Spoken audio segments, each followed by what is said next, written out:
In July 1994, a government of national unity was established by the Rwanda Patriotic Front, comprising both Hutu and Tutsi officials, marking a pivotal step towards transcending the deep-seated divisions that had torn the nation asunder.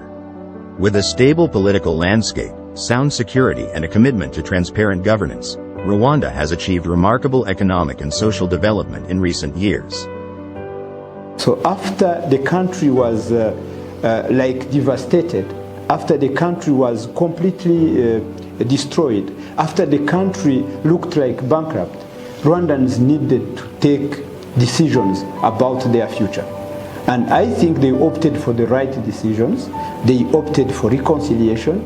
They opted for reconstruction. They opted for rebuilding their country, rebuilding the image of their country, and the construction and the development of the economic and social and political setup, which the results we see today of a country that, of course, still has a number of challenges, but a viable country which also has a visibility which everyone can see.